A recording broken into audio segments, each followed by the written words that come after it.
Okay. I'll leave that there. Move over to this one.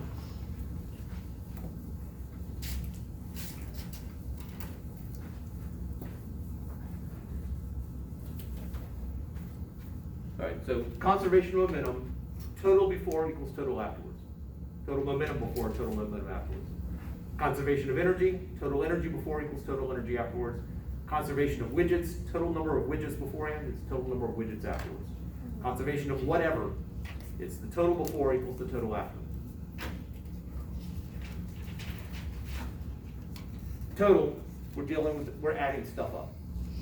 So for the first one, the total, since the initial momentum is equal to the final momentum, the total. Well, for the first one, I did 12 plus negative 15. That's what I had beforehand, which is negative 3. That's got to be equal to the total afterwards. Well, I just need to figure out what are the momentums. If I know the momentum of one, I can figure out the momentum of the other. I know the momentum of this one is 5 Descartes, mass times velocity. Velocity is positive, so it's 5 times positive 1. That's where the 5 comes from. I'm going to pause here. Questions before I keep going? I think I've just gotten to the point where you had the question. No.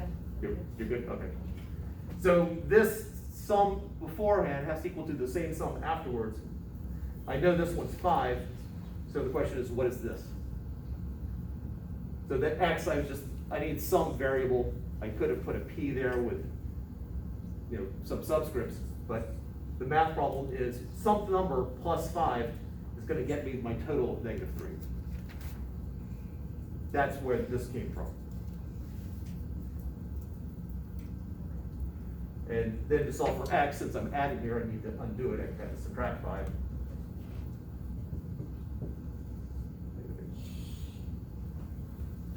Now recognize that is not the final velocity, that's just the final momentum of that mass.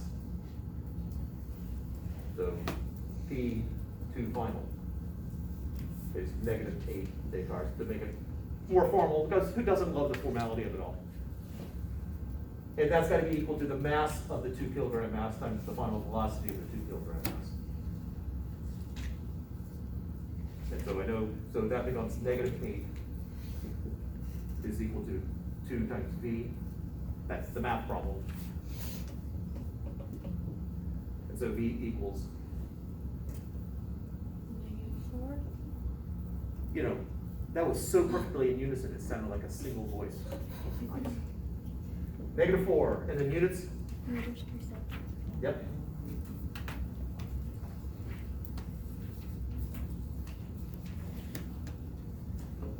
I don't get that final part. Can you go over that just one more time? Starting at which point? Right there, the very last equation. Like, I get negative 8 equals x, but when you put it all together is where I kind of got lost. Okay, because ultimately the question was, what's the final velocity? Yeah. The 2 kilogram. In this problem, I made it of the 2 kilogram mass, and the master said it's of one of the masses. Yeah, the one that has the most momentum. Yeah. So, since I know it's all dealing with momentum, so ultimately I know that momentum is mass times velocity, and that's what I'm working with here. I first start out mass times velocity getting a total. I know that's my total afterwards. I know what this momentum is, so that tells me to figure out what this momentum is. So negative 8 is the momentum for at the final velocity for 2. It is, this negative 8 is the final momentum of this mass. Okay. And I know that the momentum of this is also mass times its velocity. Yeah. And so I know its mass is 2 kilograms. Okay. So that negative 8 is the final momentum, and that's equal to the mass times the velocity. I know the mass is 2. And so I have negative 8 is equal to 2 times whatever that final velocity is. That makes sense now. Okay. Thank you. Kimberly. When I went to tutoring, he said it was gonna be the same. Like, you ain't had to do nothing, it was just gonna be negative 9.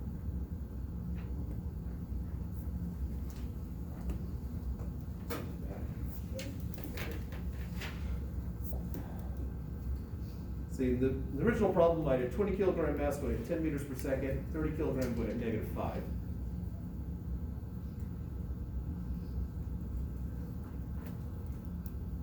So in the original problem, in the master set, I called this mass A and mass B.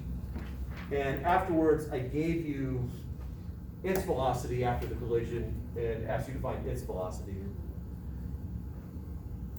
So, what did you hear again? Like, Mike told me that it was just gonna be -9, like, you didn't have to do anything, cause the velocity of, that would be the same for the other one. So he told me that the answer would be -9 too. Next time you see Mike, give him the evil eye. That if we're perfectly inelastic, they stick together so they would have the same velocity. But in part B, it's not perfect, they're not sticking together. So their velocities shouldn't be the same. Okay. Unless I somehow accidentally, no. Unless the answer to part A was -9, I did not get that. yeah. I mean, I could have done it wrong, but. Let's see, so we've got 200 and -150. Yeah, they are not, yeah, they would not have the same velocities after the collision. If I see my dog, harass him.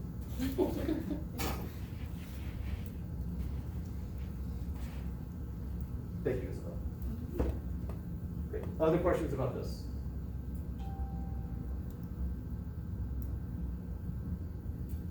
So, which way is in this problem here, which way is the 2 kilogram mass going after the collision?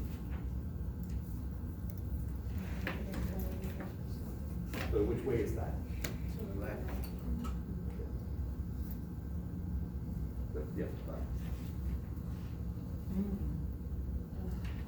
So it's going this way and not that way. Yeah, in this problem, the 2 kilogram mass hits and then bounces back. And that's because of the momentum?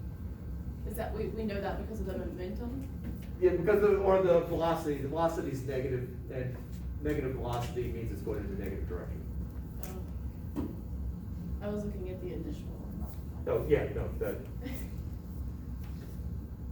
shield your eyes.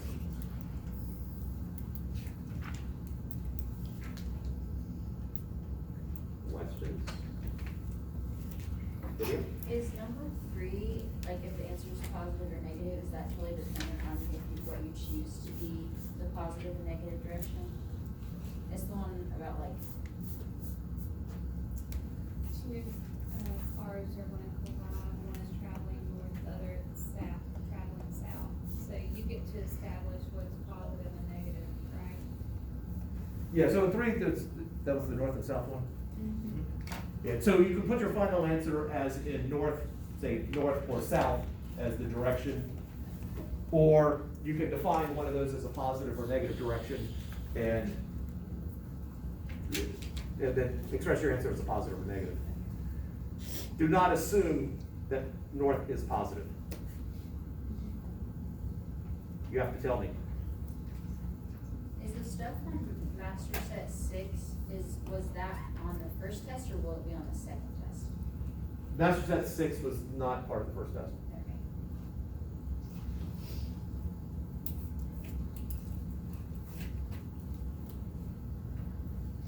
Okay. Questions? I have a question. Donna? So on that number 3, wouldn't the momentum be 0? Because they are colliding? They collided and it's not 0. Okay. If their momentum, if they're they're traveling in opposite directions, so if you choose a direction to be positive, one's positive, one's negative. So if their momentums are equal magnitude, just opposite directions, then the total would be 0. Got it, okay. But even taking, we conveniently ignore friction a lot. However, just think about if you're traveling, if momentum ended up being 0 every time you ran into something, just think about the implications. You're driving down the highway and you hit a bug. In a perfectly inelastic collision, probably. Fortunately, we don't stop.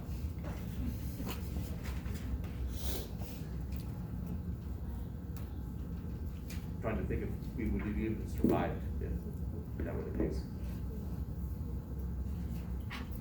Fortunately, physics does not seem to work that way.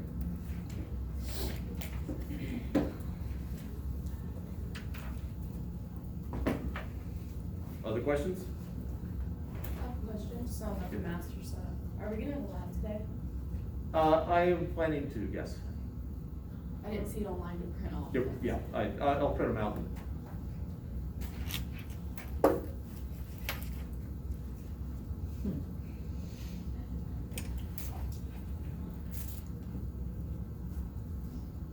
All right, I'm assuming that dramatic pause gave people a chance to ask questions if they were going to.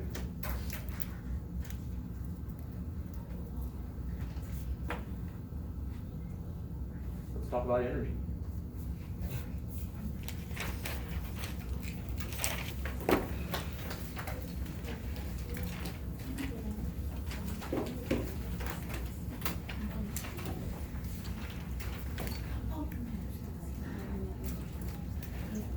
Because we're shifting topics and I'm thinking about it.